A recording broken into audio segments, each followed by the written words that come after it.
8টা কেইটাত বাপৰে 6টা বজাতে তো ৰাতিপুৱা চাহ জলপান খাই আহিছে নে নাই খোৱা কোনেও খোৱা নাই তেতিয়ালে আজি ঘৰৰ মানুহজনক লৰা ছোৱালী কোনে চাহ বনাই খুৱাব তামানে আজি ঘৰেও চাহ জলপান খাব নোৱাৰে হে ভগৱান সঁচাই কৈছে নে নে কৈছে একদম সঁচাই কৈছে ঠিক আছে তেতিয়া হলে আজি আপোনালোকে চেকখন লৈহে যাব নহলে ঘৰত চেক নলোৱাকৈ গলে ঘৰত বহুত জুকাব আজি আপোনালোকক হয় নে নহয় সেই কাৰণে অকনমান 1 ঘণ্টা দেৰিকৈ ৰখি হলেও চেকখন আজি আপোনালোকে লৈ পেলাই যাব লাগিব হয় নে মই ঠিকে কৈছো না নাই কৈছো ঠিক আছে তেতিয়ালে মোৰ লগত একেলগে কব ভাৰত মাতা কি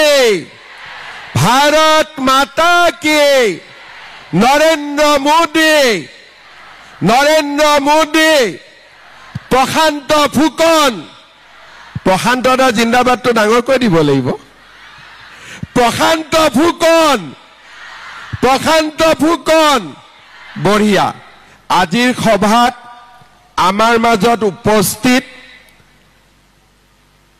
সন্মানীয় মন্ত্ৰী ৰঞ্জিত দাস ডাঙৰীয়া মন্ত্ৰী যোগেন মোহন ডাঙৰীয়া প্ৰশান্ত ফুকন ডাঙৰীয়া বিমল বৰা ডাঙৰীয়া বিধায়ক বিনোদ হাজৰিকা ডাঙৰীয়া তেৰছ গোৱালা ডাঙৰীয়া পুনাকন বৰুৱা ডাঙৰীয়া তৰংগ গগৈ ডাঙৰীয়া সৈকত পাত্ৰ ডাঙৰীয়া অসীম হাজৰিকা ডাঙৰীয়া পুষ্পাঞ্জলি সোণোৱাল ডাঙৰীয়ানী টংকেশ্বৰ সোণোৱাল ডাঙৰীয়া ডেভিড চেতিয়া ডাঙৰীয়া জিলা আয়ুক্ত বিক্ৰম কৈৰী ডাঙৰীয়া কুন্তলমণি শৰ্মা বৰদলৈ ডাঙৰীয়াকে আদি কৰি মঞ্চত উপবিষ্ট বিশিষ্ট ব্যক্তিসকল আই মাতৃসকল আৰু যুৱক যুৱতী বন্ধু বান্ধৱীসকল যদিও আজিৰ সভাত যুৱক অহা নাই কাৰণ আজি আমাৰ এই সভাখন মহিলাসকলৰ কাৰণে আৰু আই মাতৃসকলৰ কাৰণে আজি আমি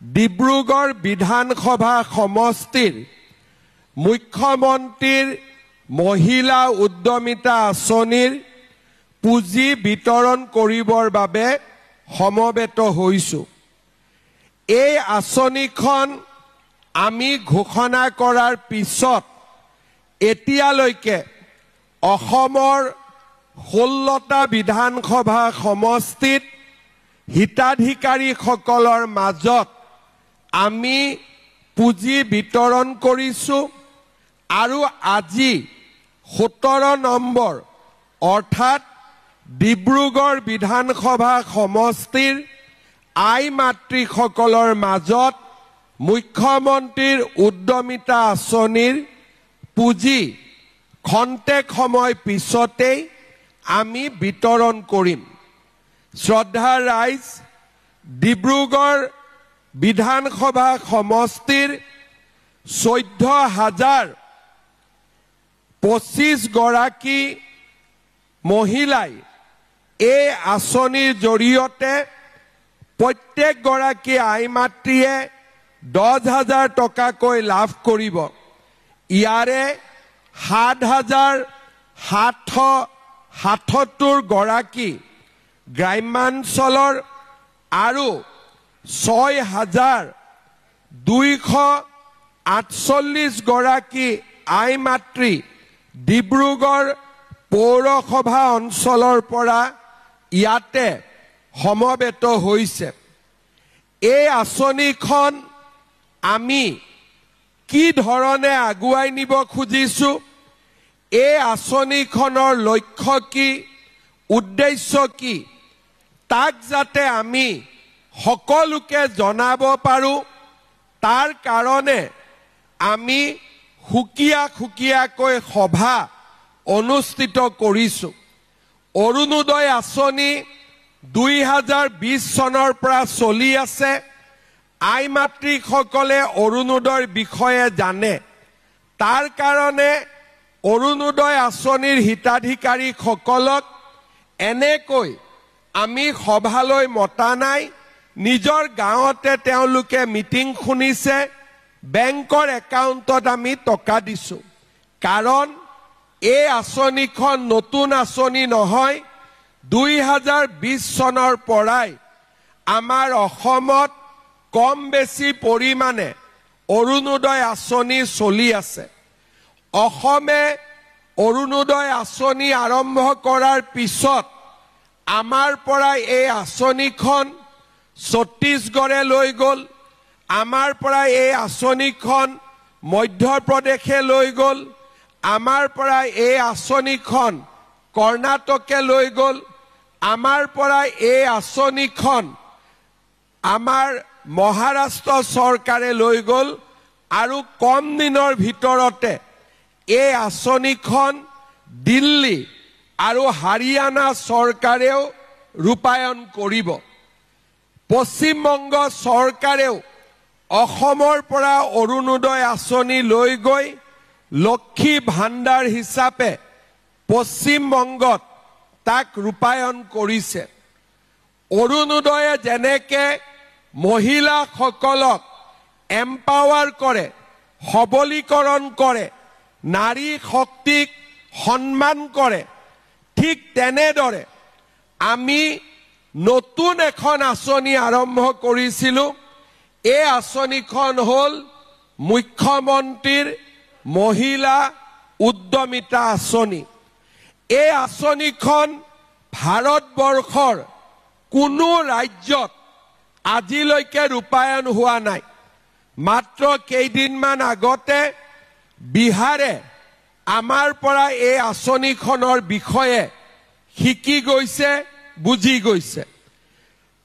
উদ্যমিতা আঁচনিখন বেলেগ আঁচনিতকৈ পৃথক কিয়? অৰুণোদয় আঁচনিত পুঁজি যায় 1250 টকা, ঘৰখন চলাবলৈ সুবিধা হয়। কিন্তু মহিলা উদ্যমিতা আঁচনিৰ উদ্দেশ্য বেলেগ।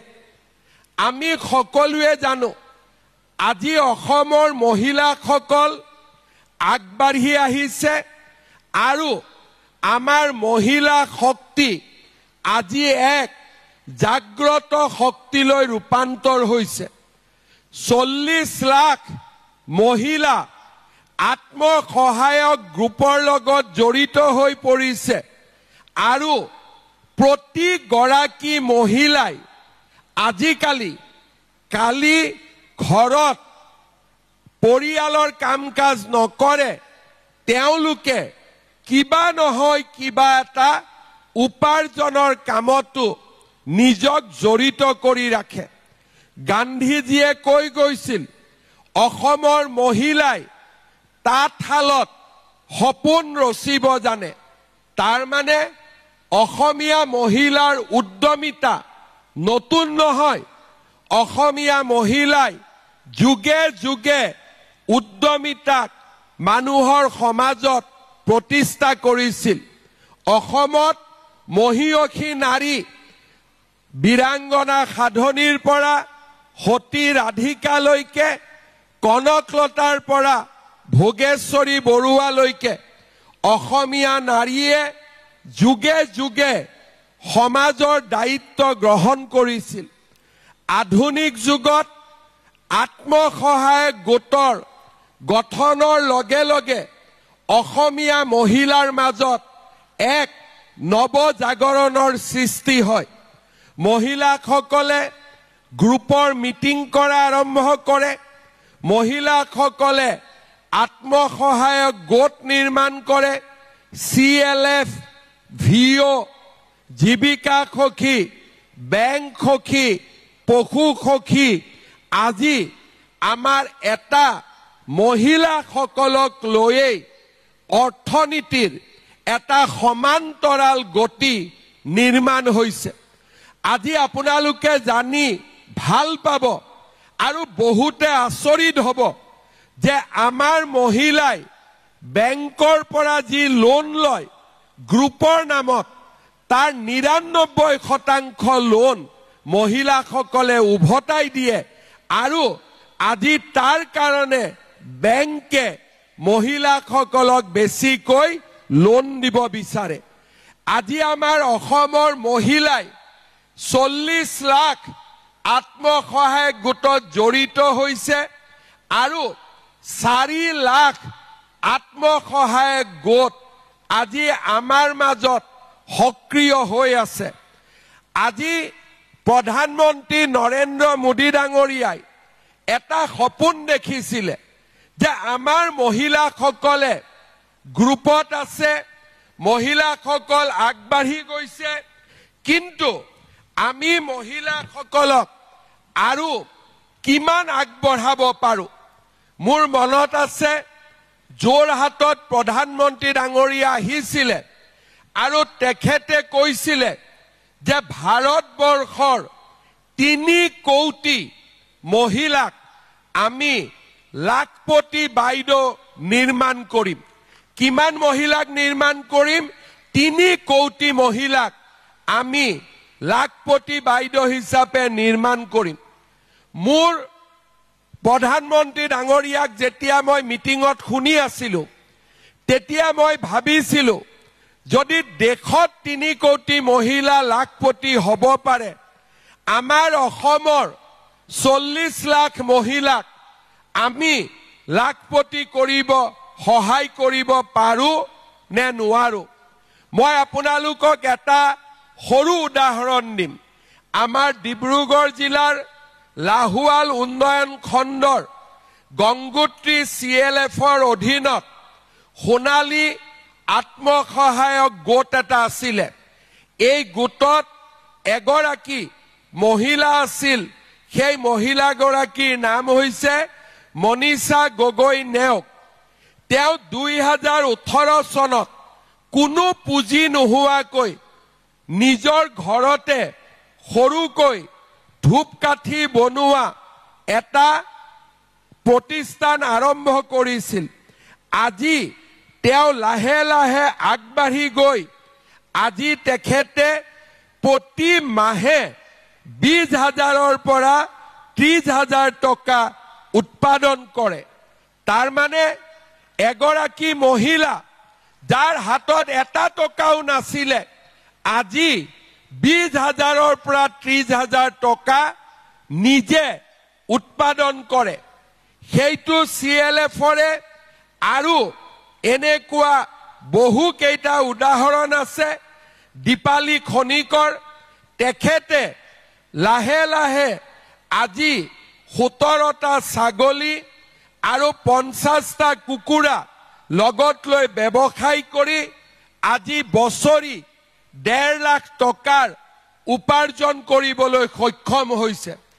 এই উদাহৰণ কোনো বিহাৰৰ নহয়, মহাৰাষ্ট্ৰৰ নহয়, এই উদাহৰণ আপোনালোকৰ কাষতে থকা লাহোৱাল বিধানসভা সমষ্টিৰ।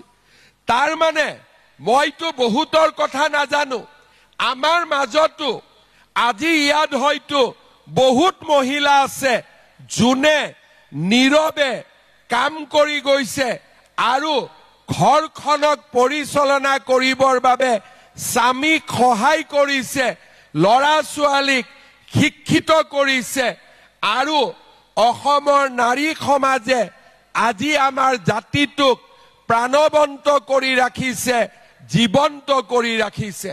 মহিলা উদ্যমিতা আঁচনি অসমৰ মাতৃ জাতিৰ প্ৰতি আমাৰ সন্মানৰ চিন, আপোনালোকৰ প্ৰতি থকা আমাৰ মৰম আদৰ আৰু সন্মানৰ চিন। যেতিয়া এই আঁচনি আমি আৰম্ভ কৰিছিলোঁ, ফৰ্মবিলাক বিতৰণ হৈছিলে, কংগ্ৰেছৰ মানুহসকলে কৈছিলে যে কেনেকে হ'ব, ৪০ লাখ মহিলা ১০,০০০ টকাকৈ দিলে ৪,০০০ কোটি টকা লাগিব। এইবিলাক ইলেকশ্যনত ভোট লবৰ কাৰণে কৰিছে কেতিয়াও এই টকা নিদিয়ে কৈছিলে না নাই কংগ্ৰেছৰ মানুহবিলাকে কৈছিলে না নাই আজি আপোনালোকে নিজে দেখা পাইছে যে আমি কেতিয়াও আমাৰ সমাজখনক অসত্য কথা নকওঁ যদি আমি কৈছিলো অৰুণোদয় দিম অৰুণোদয় দিছো আজি যদি আমি কৈছিলো 1 লাখ চৰকাৰী চাকৰি দিম আমি 2 লাখ চৰকাৰী চাকৰি দিছো আমি যদি কৈছিলো যে আমাৰ মহিলাসকলক আমি উদ্যমিতা আঁচনি দিম আজি আমি অসমৰ 40 লাখ মহিলাক আমি উদ্যমিতা আঁচনি টকা দিবলৈ ইয়াত সমবেত হৈছো শ্ৰদ্ধাৰ আই মাতৃসকল টকা দিয়াটো মোৰ উদ্দেশ্য নহয় ই এটা প্ৰণালী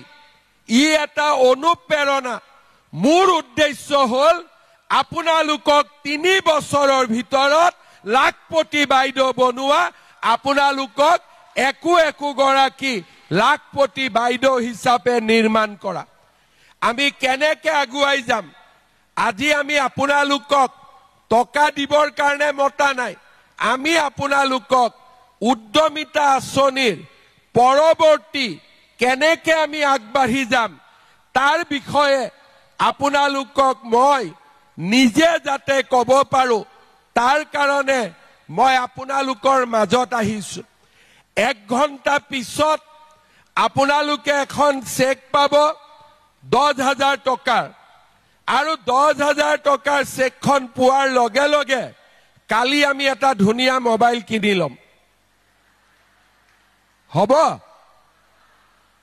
হ'ব না নহব মোবাইলটো থাকিলে ফেসবুক কৰিব পাৰিম ৰীল বনাব পাৰিম আমি মোবাইল কিনিম না নিকিনিম নিকিনে তাৰ মানে আমি সকলোৱে জানো যে মোবাইল কিনিলে এদিনৰ কথা যদি হাঁহটো মাৰি দিও এদিন মাংস খাব পাৰি কিন্তু হাঁহটোক যদি পালন কৰো সদায় ৰাতিপুৱা কণী খাব পাৰি হয় না নহয় সেই কাৰণে আমি যদি এই 10,000 টকা ভাল কৰি ব্যৱহাৰ কৰো আগলৈ আমি আগবাঢ়ি গৈ থাকিম আমাৰ আঁচনিখন কি আজি আমি 10,000 টকা ললো 3টা কামত আপোনালোকে এই টকা ব্যৱহাৰ কৰিব প্ৰথম যে আমাৰ একোটা গ্ৰুপ আছে সবৰে আত্মসহায়ক গ্ৰুপ আছে এই 10,000 টকাটো আমি গ্ৰুপত দিলো টকা কিমান হল 1 লাখ হল এই 1 লাখ টকা দি আমি যদি ব্যৱসায় কৰিব খুজো বেংকেও আপোনালোকক আৰু লোন দিব গতিকে প্ৰথম আমি চিন্তা কৰিম যে আমাৰ এই টকাটো গ্ৰুপত দি গ্ৰুপৰ জৰিয়তে আমি ব্যৱসায় কৰিব পাৰো নেকি দ্বিতীয়তে যে নহয় মই গ্ৰুপত নিদিও কাৰণ গ্ৰুপত ৰিভলভিং ফান্ড পাইছো 2 দিন পিছত গ্ৰুপৰ পৰা আমি বেংকৰ লোন পামেই গতিকে এই টকাটো আমি গ্ৰুপত নিদিও কোনো আপত্তি নাই আপোনালোকে কি কৰিব এই টকাটো দি কিবা এটা ভাল কাম কৰিব তাঁতশাল আছে তাঁতশাল হওক পিঠাপনা আছে পিঠাপনা হওক ঘৰত আপোনালোকৰ চিলাইৰ কাম আছে আৰু এটা মেচিন কিনি লওক ঘৰত হাঁহ কুকুৰা গাহৰিৰ কাম আছে 2টা গাহৰি আৰু বেছিকৈ কিনি লওক কোনো আপত্তি নাই তৃতীয়তে আৰু এটা ভাল কাম আমি কৰিব পাৰো যে ডিব্ৰুগড়ত মোৰ হাজবেণ্ডৰ ধুনীয়া এখন দোকান আছে বজাৰত তেওঁ শাক-পাচলি লৈ আহে তেওঁ অটো ৰিক্সা 3 চকীয়া 2 চকীয়া তেওঁ চলাই বা তাৰ কাম কৰে বা আন যিকোনো ব্যৱসায় আছে ঘৰৰ ব্যৱসায়ত 10,000 টকাটো দিলেও আমাৰ কোনো আপত্তি নাই স্বামীৰ কষ্ট কমিব আপোনালোকে 10,000 টকাটো ঘৰৰ ব্যৱসায়ত লগাই দিয়ক জড়িত কৰক 3টা 1 নম্বৰ গ্ৰুপত দিয়ক 2 নম্বৰ নিজে কিবা এটা কৰক আৰু 3 নম্বৰ আমি নিজৰ স্বামীৰ লগত লগ লাগি আমি ঘৰৰ ব্যৱসায়টোক আমি আগুৱাই লৈ যাম 6 মাহ পিছত আমি আপোনালোকৰ মাজত আহিম আৰু আমি আপোনালোকক খুদিম যে 1 নম্বৰটো কৰিলে নে 2 নম্বৰটো কৰিলে নে 3 নম্বৰটো কৰিলে যদি আমি দেখা পাওঁ যে আপোনালোকে 1 নম্বৰ কৰিছে নহলে 2 নম্বৰ কৰিছে নহলে 3 নম্বৰ স্বামীৰ লগত মিলি টকাটো আপোনালোকে ব্যৱসায়ত লগাইছে আমি আপোনালোকক দ্বিতীয় বছৰত আকৌ 25,000 টকা আমি আপোনালোকক আগবঢ়াম কিমান আগবঢ়াম সকলোৱে নিজা ডাঙৰ কৰি কক তেতিয়া আমি 25,000 লবৰ কাৰণে ইচ্ছা থাকিব কিমান আমি আগবঢ়াম 25,000 টো কওঁতে মনত এটা সংকল্পও সোমাই গল যে আমি অহাবাৰ 25,000 লব ইয়াত আহিম আকৌ এবাৰ কক কিমান পাম আমি এতিয়া 25,000 টকা আপোনালোকক দিয়াৰ পিছত আমি আকৌ 6 মাহ পিছত আহিম আৰু এবাৰ আপোনালোকক পৰীক্ষা কৰিম আৰু যদি আমি দেখো যে নহয় 10,000 ভালকৈ খৰচ কৰিলে 25,000 ভালকৈ খৰচ কৰিলে তৃতীয়বাৰ আমি আপোনালোকক 50,000 টকা আমি আগবঢ়াম খালি ইয়াৰ মাজত এটা কথা আছে এই 3 বছৰত যাতে আৰু 2-3টা বাচ্চা হৈ না যায় কাৰণ আমাৰ এই আঁচনিখন মতে সাধাৰণ শ্ৰেণীৰ কাৰণে 3টা সন্তান চাহ বাগিচা বা জনজাতীয় লোকৰ কাৰণে 4টা সন্তান আমি কিয় সন্তানৰ সীমাবদ্ধতা কৰিছো যদি লৰা ছোৱালী বেছি হয় আমিতো ব্যৱসায়ত মনোনিৱেশ কৰিব নোৱাৰো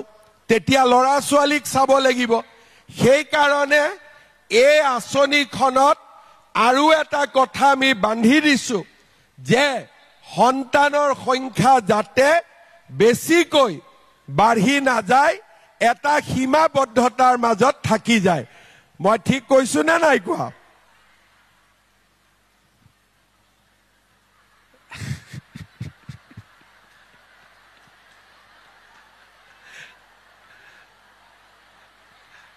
মোৰ কথাটো মনত ৰাখিব আৰু বেছি নকওঁ আৰু হ'ব যি নহক এতিয়া এই 10,000 25,000 50,000 এই 3টা পুঁজি আমি যদি লগ লগাও সমান্তৰাল ভাৱে যদি আমি কাম কৰি থাকিব পাৰো ডিব্ৰুগড়ত এই 14,000 মহিলাৰ অতি কমেও 7,000 মহিলা লাখপতি বাইদলৈকে ৰূপান্তৰ হ'বই মোৰ বিশ্বাস আছে শ্ৰদ্ধা ৰাইজ কিমানৰ ৰেচন কাৰ্ড আছে হাত দাঙকচোন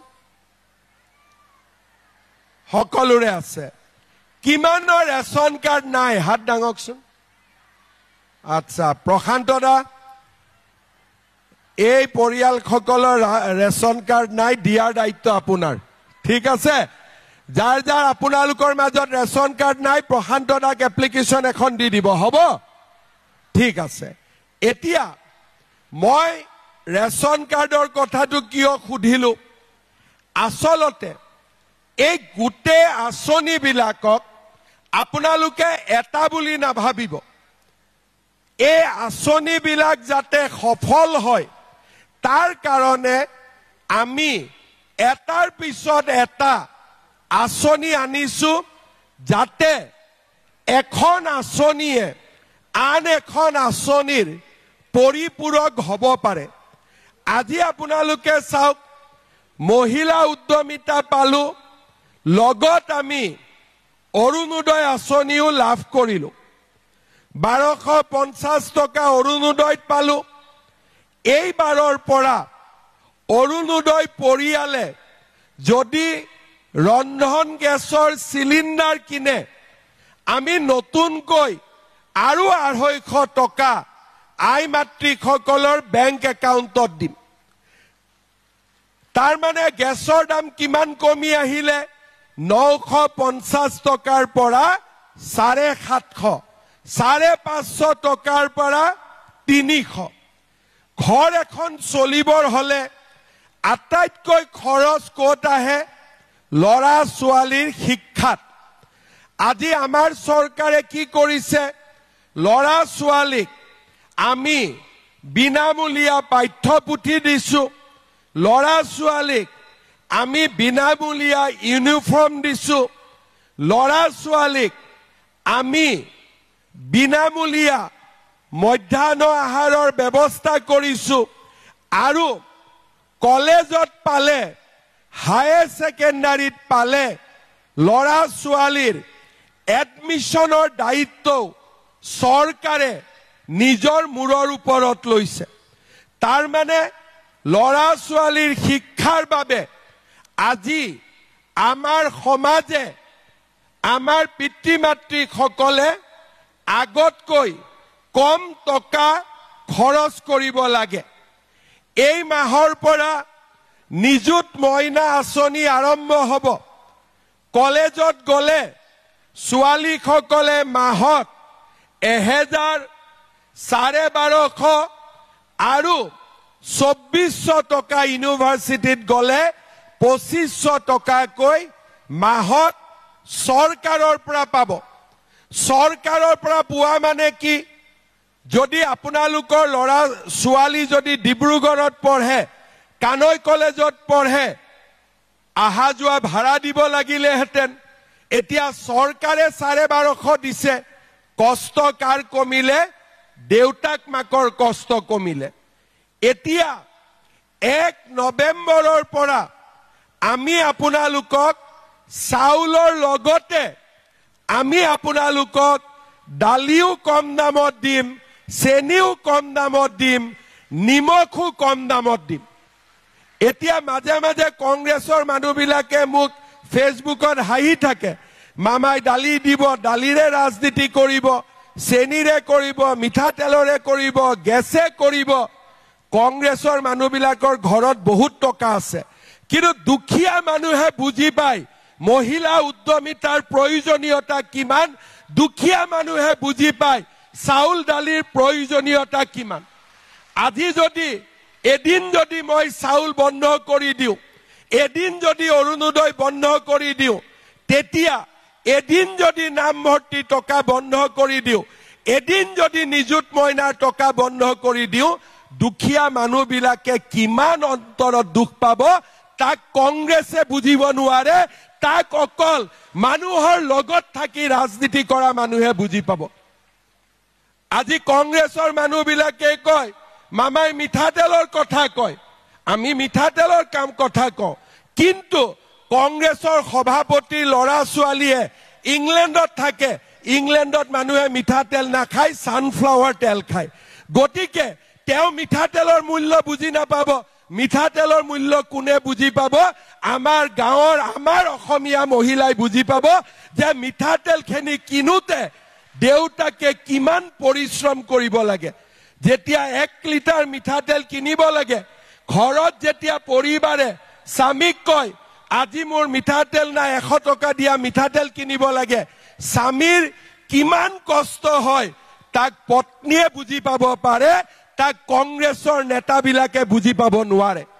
কংগ্ৰেছৰ কাৰণে কি দালি নালাগে, মিঠাতেল নালাগে, কংগ্ৰেছক অৰুণোদয় নালাগে, কংগ্ৰেছক মহিলা উদ্যমিতা নালাগে, কংগ্ৰেছক কি লাগে?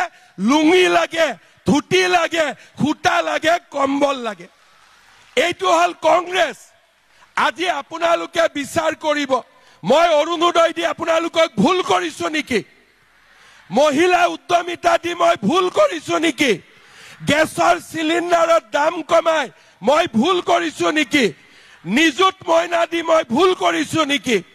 আজি আপোনালোকক মই মিটিঙত মাতি ট্ৰাকৰ ওপৰৰ পৰা খুটা দলিওৱা ৰাজনীতি কৰা নাই। ভোটৰ নামত মই লুঙিৰ ৰাজনীতি কৰা নাই। মই অসমৰ 40 লাখ মহিলাক লাখপতি বাইদেউ বনাবৰ কাৰণে মই কষ্ট কৰিছো, সংগ্ৰাম কৰিছো। প্ৰতিটো দিন, প্ৰতিটো মুহূৰ্ত অসমৰ দৰে দুখীয়া ৰাজ্য এখনত হাজাৰ হাজাৰ কোটি টকা সঞ্চয় কৰি মোৰ মাসকলৰ বাবে মই আজি বিলাই দিব পাৰিছো। তাতে মোৰ সফলতা। মই ভাবো যে এইখিনি কাম যদি কংগ্ৰেছে কৰিলেহেঁতেন আমাৰ অসমৰ পৰা দৰিদ্ৰতা কেতিয়াবাই নোহোৱা হৈ গ'লহেঁতেন। আমাৰ অসমখন ভাৰতবৰ্ষৰ 5খন ৰাজ্যৰ ভিতৰত কেতিয়াবাই আজি আমাৰ নাম থাকিব পাৰিলেহেঁতেন। আজি ৰাতিপুৱা এডিআৰই পৰীক্ষাৰ ৰিজাল্ট দিছে। মই যেতিয়া ইলেকশ্যনত কৈছিলো যে 1 লাখ ল'ৰা ছোৱালীক চাকৰি দিম, তেওঁলোকে ভাবিছিল যে হিমন্ত বিশ্ব শৰ্মাই নোৱাৰিব, এইবাৰ ফচি যাব। 1 লাখক মই 2 লাখলৈকে লৈ গলো। এটকা নিদিয়াকৈ আজি ল'ৰা ছোৱালীয়ে চাকৰি পাইছে। আজি আমি আমাৰ ৰাজ্যখনৰ জীৱনলৈ পৰিৱৰ্তন আনিছো। আজি চাকৰি টকা নিদিয়াকৈ মানুহে চাকৰি পাব পাৰে, পইচা খৰচ নকৰাকৈ স্কুল কলেজত পঢ়িব পাৰে আৰু চৰকাৰৰ সহায়ত পৰিয়ালটো সুন্দৰ কৰি চলাব পাৰে। ছেপ্টেম্বৰ আগষ্ট মাহত যেতিয়া অৰুণোদয় আঁচনিৰ নিৰ্বাচন চলি আছিলে, মানুহে টকা পোৱা নাছিলে। কিমান মোলৈকে মেছেজ যে মামা ঘৰ চলাব দিগদাৰী হৈছে, সোনকালে অৰুণোদয় দি দিয়ক। আজি আপোনালোকে এই 10,000 টকাটো নোপোৱালৈকে আপোনালোকে মোক কিমান কৈছে যে মামা কেতিয়া দিব। তাৰ মানে আপোনালোক এই টকাটোৰ কাৰণে আগ্ৰহেৰে ৰখি আছিলে। কোন আহিব 6টা বজাত মিটিঙলৈকে? আপোনালোকে কৈছে যে আজি 6টা 7টা বজাতে মিটিঙলৈকে আহিছে। কিয় আহিছে? আপোনালোকে কিবা এটা কৰিব বিচাৰে। আপোনালোকেও 8-10 জনৰ দৰে আগবাঢ়ি যাব বিচাৰে, হয়নে নহয়? আৰু সেই কাৰণে আমি সানফ্লাৱাৰ তেল নাখাওঁ, আমি মিঠাতেলে খাম। আমাৰ দেউতা মাই আমাক মিঠাতেল খুৱাই ডাঙৰ কৰিছে। আমি দালিয়ে খাম। আমি পেস্তা খাবৰ কাৰণে আমাৰ সময় নাই। আমি চেনি দিয়ে চাহ একাপ খাম, কাৰণ আমি অসমীয়া মানুহ। এনেকৈ আমাৰ জীৱন আগবাঢ়ি গৈ আছে। শ্ৰদ্ধাৰ ৰাইজ, অসমখনক ধুনীয়া কৰা, সকলো ফালৰ পৰা অসমখনক আগবঢ়াই লৈ যোৱা, মোৰ আই মাতৃসকলক সেৱা কৰা আৰু অসমৰ দুখীয়া আৰু মধ্যবিত্ত সমাজখনক আগবঢ়াই লৈ যোৱা 5টা বছৰ এই কামখিনিৰ কাৰণে আমি প্ৰতিটো ক্ষণ, প্ৰতিটো পল আমি কাম কৰিছিলো। আৰু সেই কাৰণে প্ৰথমবাৰৰ বাবে 40 লাখ মহিলাক এনেকৈ আমি আঁচনি দিব পাৰিছো। মই বহুত দিন ৰাজনীতি কৰিছো। প্ৰশান্ত দাই মোক শুদ্ধ কৰি দিব পাৰে। ডিব্ৰুগড়ত কেতিয়াও ইমান মহিলা একেলগে আজিলৈকে কেতিয়াও একেলগে কোনো মিটিঙত অহা নাছিলে। কোনো মিটিঙত অহা নাছিলে। কিয় আহিছে? আপোনালোকে বুজি পাইছে যে এই আঁচনিখনৰ জৰিয়তে আমি আমাৰ পৰিয়ালটোক আগবঢ়াই লৈ যাব পাৰিম। শ্ৰদ্ধাৰ ৰাইজ, আমি যি কৰিছো অসমৰ বাবে কৰিছো। আমি যি কৰিছো অসমবাসীৰ বাবে কৰিছো। আমি যি কৰিছো জননী আৰু জন্মভূমিৰ কাৰণে কৰিছো। আৰু তেনেকৈ আমি আমাৰ ৰাজ্যখনক, আমি আমাৰ প্ৰদেশখনক আমি আগুৱাই লৈ গৈ থাকিম। অসমক আমি ভাৰতৰ ভিতৰত শক্তিশালী ৰাজ্য কৰিম। অসমৰ প্ৰতিগৰাকী মাতৃক নতুন অসমৰ কনকলতা সতী সাধনী হিচাপে আমি নিৰ্মাণ কৰিম। এয়া হৈছে আমাৰ লক্ষ্য। শ্ৰদ্ধাৰ ৰাইজ, ৰাতিপুৱা সোনকালে আহিছে, উভতি যাব লাগিব। 14,000 মহিলাই একেলগে যদি চেক ল'ব যায়, চেক নাপাবই, আকৌ কংগ্ৰেছৰ দৰে হ'ব। খুটা ট্ৰাকৰ পৰা দলিয়াই দিলো, ওপৰত থপৰা থপৰি। সেইকাৰণে আমি কি কৰিম, চেকখিনি আমি ভিঅ বাইদেউসকলৰ হাতত দি দিম। ইয়াতেই ভিঅ বাইদেউসকলে বা আমাৰ যি টাউনত আছে, টাউনত আমি লোকেল কমিটিক আমি দি দিলো। এতিয়াই বাইদেউসকলে চেক লৈ গ্ৰুপৰ সভাপতি গৰাকীৰ হাতত দি দিব আৰু সভাপতি গৰাকীয়ে আজিয়ে এতিয়াই আপোনালোকক চেক দি দিব। কাৰণ চেক নোলোৱাকৈ আজি আমি ঘৰত নাযাওঁ, হয়নে নহয়? এইখিনি কাম কৰোঁতে 1 ঘণ্টা সময় লাগিব। প্ৰথমতে চেক আমি ভিঅক দিম, ভিঅই চেকখিনি গ্ৰুপৰ সভাপতিক দিব আৰু গ্ৰুপৰ সভাপতিয়ে আপোনালোকক দিব। 2-এখন চেকৰ নাম ভুল হ'ব পাৰে। যেনেকে আমি অৰুণোদয় দিলো, 30 লাখ মহিলাক দিলো, 40,000ৰ একাউণ্টত পইচাটো নোসোমালে। কিয়? একাউণ্টবোৰ ভুল হৈ থাকে, ঠিক কৰিব লাগিব। চেকখন দিয়াৰ উদ্দেশ্য হৈছে যাতে একাউণ্টবোৰ নিজে নিজে শুদ্ধ হৈ যাব পাৰে, ভুলবিলাক নোহোৱা হ'ব পাৰে। চেকত যদি নাম লিখোতে কাৰোবাৰ নাম যদি ভুল হৈছে, আপোনালোকে ভিঅ বাইদেউসকলক ঘূৰাই দিব, নহলে জীৱিকা সখী বাইদেউসকলক ঘূৰাই দিব, নহলে মিউনিচিপালিটিক জনাই দিব। কাউন্সিলৰ সদস্যসকল আছে পৌৰ নিগমৰ, তেওঁলোকৰ হাতত দি দিব। আমি আপোনালোকক লগে লগে কাৰেকশ্যন কৰি চেকখিনি উভতাই দিম। আজি চেক লৈ যাব নে নাযাব? কিছুমানে নাযায় নেকি, ইমান লাহেকৈ কৈছে। আজি নিদিলেও হ'ব? লৈ যাব নে নাযাব আজি চেক? এতিয়াহে মই বুজি পাইছো।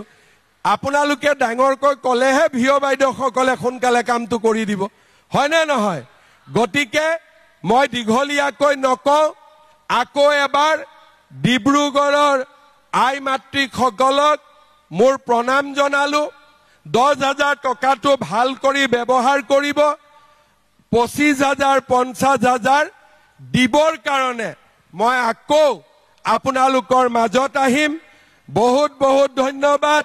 মোৰ লগত আৰু এবাৰ ক'ব, ভাৰত মাতা কি, ভাৰত মাতা কি, নৰেন্দ্ৰ মোদী, নৰেন্দ্ৰ মোদী, প্ৰশান্ত ফুকন, প্ৰশান্ত ফুকন। বহুত বহুত ধন্যবাদ। জয় হিন্দ, বন্দে মাতৰম।